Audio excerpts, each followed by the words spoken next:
Hello, I'm Mr. Pibbles, but you can call me Peter, and welcome to another episode of our Challenge Park series here in Planet Coaster 2. And as these little carts roll by, obviously this is what we did in the last episode, our lovely little Spook Manor, which I can tell you now, if you own the game, I've uploaded this onto the Frontier Workshop, so you should be able to find it. I will stick the code in the description and you can get it. But with this small diversion out the way, it's time we turn our attention back to this, our lovely little pirate area. And today I've got a little bit planned, so without further ado, let's get on. Roll the time lapse. Indeed, hello, it's me with the time lapse. Now, you know, we are kind of 14 episodes in, which mad considering, you know, I wasn't expecting to get this far this soon, but you know what they say, you know, never underestimate yourself, and here I am now building some more stuff in this. So obviously we've had a couple of different zones, if you will, in this park so far, that being the front of the park up there with the sort of, well, it doesn't have a name, but the kiddie farm, if you will. And then over on the other side we have the go-kart track and all its accompanying bits and pieces over there. And obviously now we've got Spook Manor over in its little self-contained portion of the park, but we are here in our pirate themed section, and I hope you're enjoying this. You know, it's always fun to come in and start building some bits and pieces here in the park, and yeah, so I should probably get down and explain what we're up to today. So we are starting this section, well, we are starting today's episode with this, a lovely little a nice little sit-down restaurant. You know, I know we've got one over at the over trackside at the Pibbleville karting raceway with the Pit Stop Cafe, but I thought it was high time we put another one in, and this is where we find this. Now this is something a bit piratey, something a bit interesting, and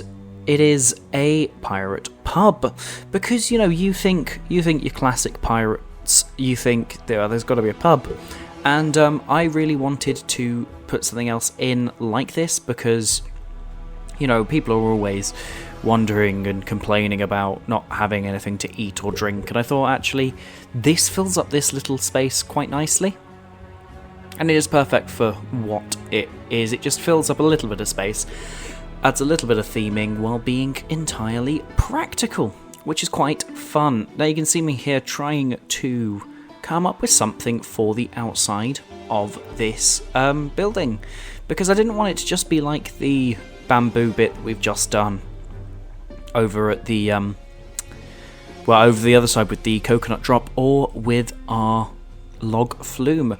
So instead you can see me here with some Viking pieces, which, you know, that is the thing about this park. Slowly we are working our way through all of the themes, both unintentionally and intentionally. But here we are with our Viking pieces.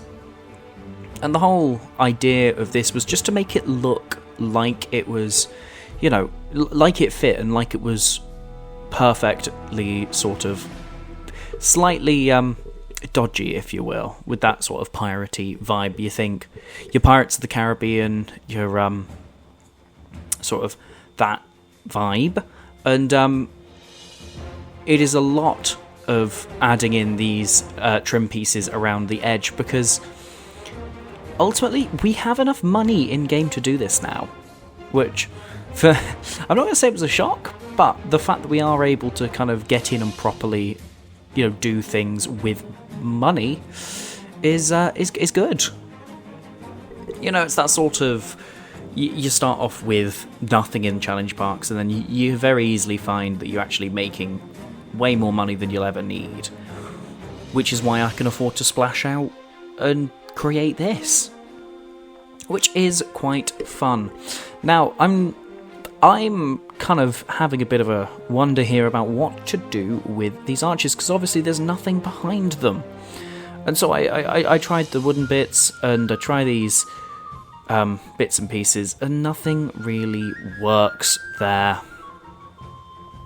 But you'll see me here kind of try bits and pieces, and ultimately it is going back to the Viking theme that helps me here, with, well, not this marble frieze, or that gilded cross, or these crossed cutlasses.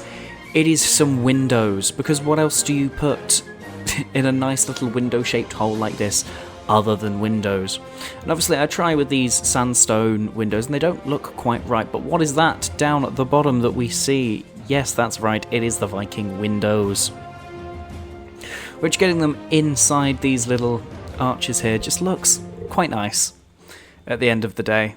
And as I say, sinking it in there, getting it in the right place, it does look alright, and it's these ones that ultimately work out better for us. Because they just sink in quite nicely, they fill up the entire space, and they don't look too janky, if it will. But yeah, and again, you can see me here playing about with bits and pieces and going, okay, what goes where, what goes where? These skull and crossbones are here, and we get some more Viking trim in, because, you know, we've got this far, it might be nice to just not have some batten wood for once on show.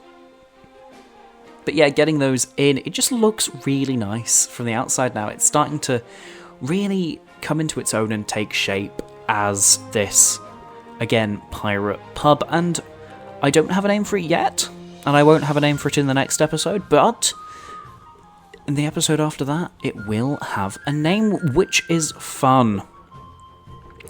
But yes, you can see me here just putting a second level onto some of this building, because, again, I think it's what it needs, ultimately, is just a bit of variety and variation just all over to make it look nice. And getting in those bits there with, again, our old faithful aged wood roof, which we quickly changed to the Viking roof because it suits it so much better.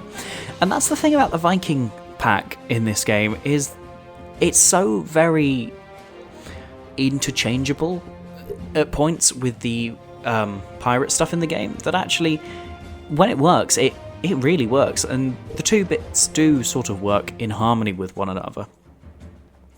And again, it is the Viking trim, getting it round here. It's the one that's got the roof on it, which was quite an interesting kind of idea that I had, and, you know, again, it just adds to sort of the corner of this building.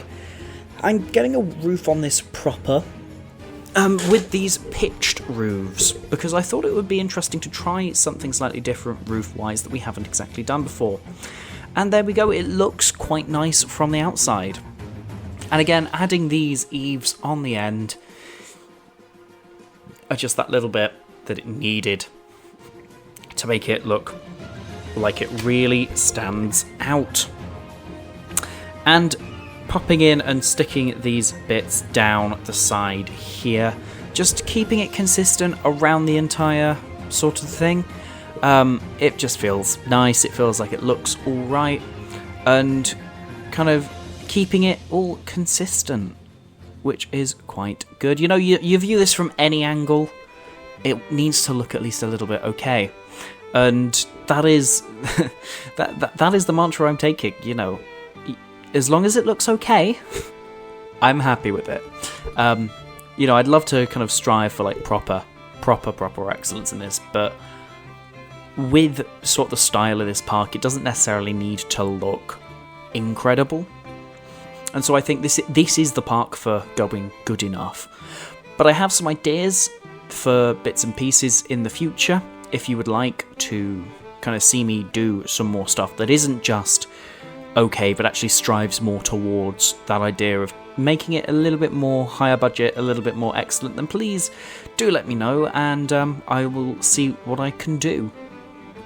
But yes, going back to the sorcery pack, we used it heavily in the last episode on Spook Manor, but coming in here, we're just placing them around these townhouse pillars around the edge. And I know there's one that pokes out the roof there, but I think it looks a little bit like a chimney, so, you can't complain. And the inside of the pub actually looks a lot better than I expected it would, especially considering we haven't exactly worked on the inside, but I suppose putting all those wooden beams in and having the roof there just works alright for, what it is at this stage. And bringing out a little bit more of this kind of windows and these wooden bits around and about is quite fun. Again, just making it look alright from any angle. And I try putting a chimney on top of that, but it just looks a bit too tall and a little bit too silly. So just sticking with the nub, if you will. It's a little bit like a nub, as it were. And it just works alright for what it is.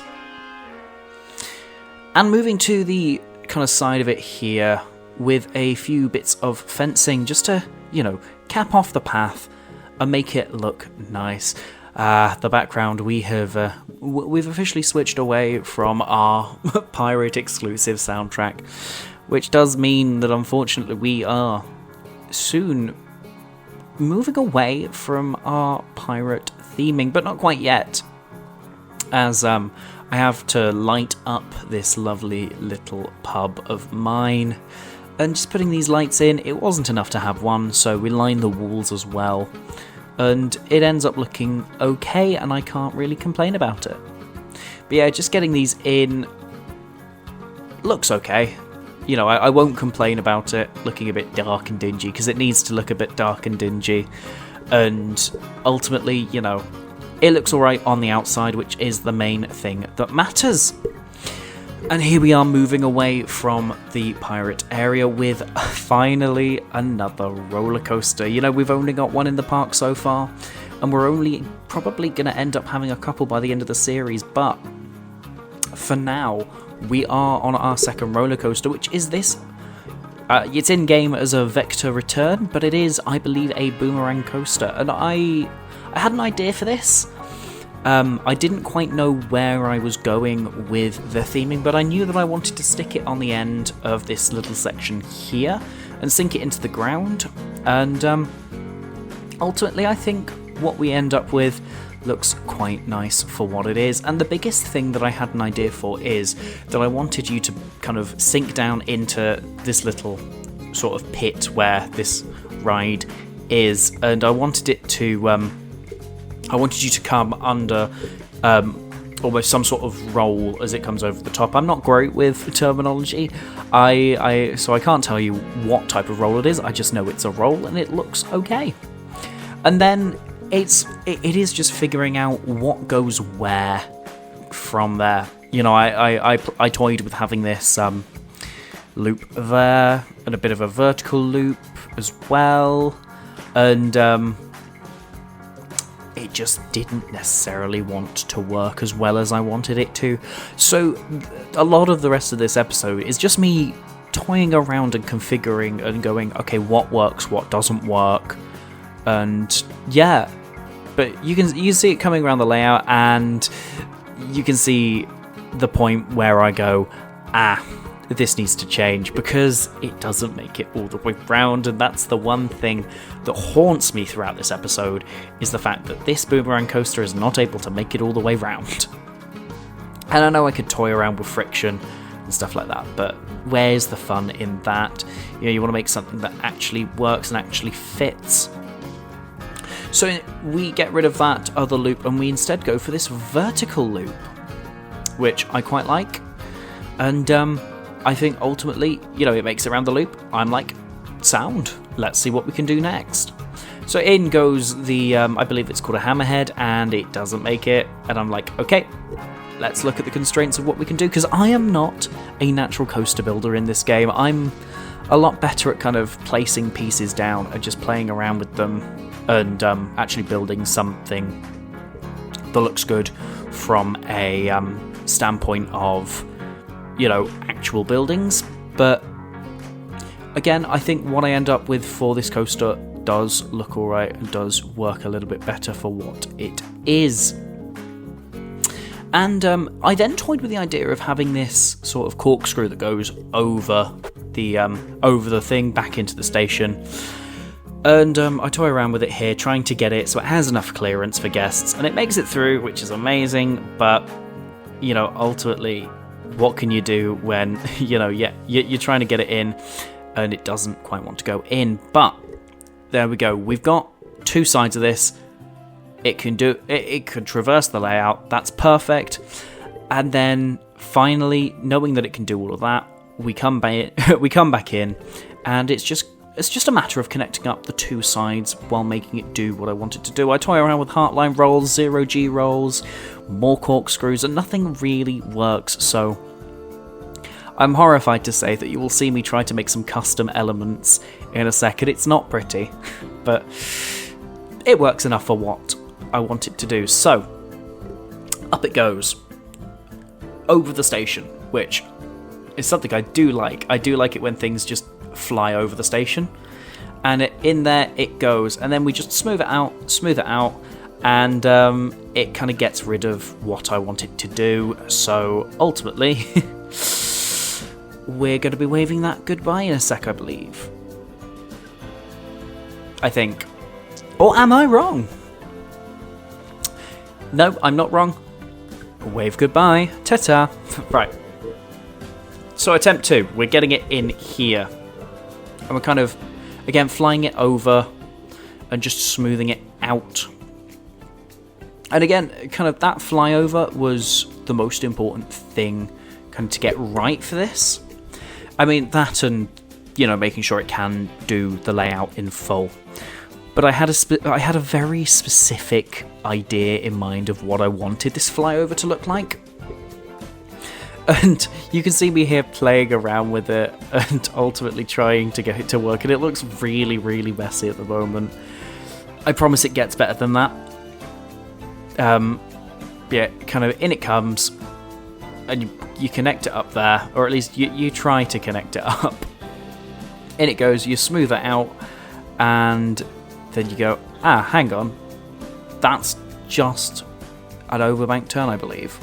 It comes in, and then it goes right back the other way, so you're like, okay, let's come in, let's change it again. And you will see the extent of my coaster building expertise here, of me just trying my best to make it work. And there we go. There's something that looks okay. And, it has that flyover element that I wanted. And now we can kind of get on to actually building the base of this. Because I wanted to sink it down into the ground, as I said earlier, because I had this idea that it would be sort of down here and that you could sort of get on it down in the ground and it would look quite nice. So sinking this path down underneath the sort of roll element right at the start, again, it just looks really nice. And it'll look even nicer at the end of the next episode, but that is me getting way too ahead of myself, and I won't tell you anymore. But just smoothing that out to that lower level down there is just perfect. It's what it needed, just so it could snap to wherever we needed it to be. And you can see me here going, okay, how do we get this to work?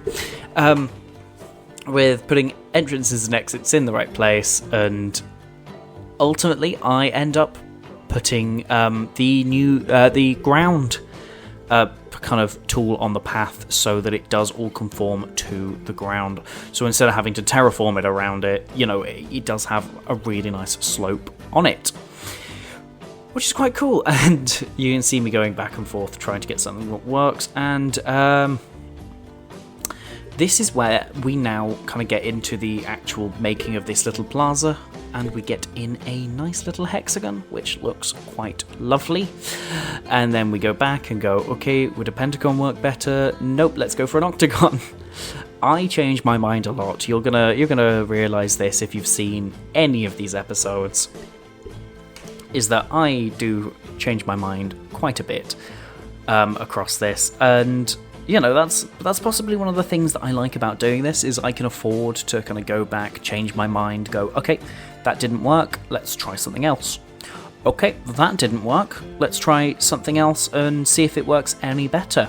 And then going, okay, it didn't work any better, let's go back to the first one. But yes, you can see me here copying over the sort of trough again, this concrete trough that we've been playing around with for the base of this area, and I like the way that it looks with everything.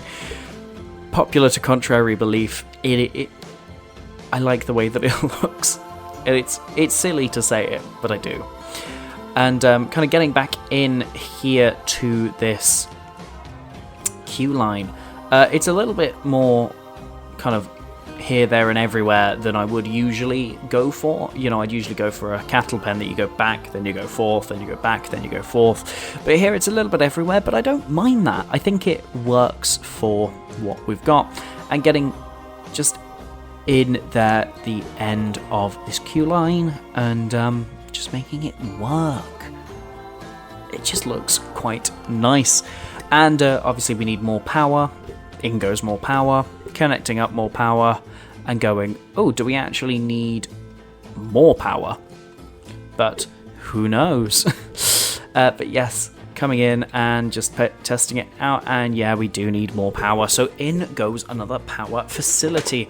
This time here on the end of the staff building in the... I say the kiddie fun farm, as it were. That's a horrible name for it, and it is not the name for it, but it is the working name I'm going for it, because, you know, it gets the point across. And now you can see me here just getting in a little bit of a trough of water at the end, because, again, I had a very stylistic idea of what I wanted this to do, and ultimately getting this in here looked quite nice, and I thought it would work well. So I believe we are about to get towards the end of the time lapse here, so I will see you back in real time. Well, welcome back to real time. Now, we've got quite a bit done in this episode, and it seems like we haven't really done much, but to be fair, we've done a little bit. So the first thing we've done is got this little pirate pub. The restaurant sorted. The interior is a little bit lackluster, but there we go. That needs just a little bit of sorting. Why are you phasing through the wall? Okay, that's a new problem. I'll see if I can get that fixed off camera. And we have our latest ride in, that being this, the our lovely boomerang coaster that doesn't quite have a name yet, but we will come up with something. So if you have enjoyed this episode, then please give me a like, give me a comment, possibly even a follow if I am lucky enough, and I will see you in the next episode. Ta-ta!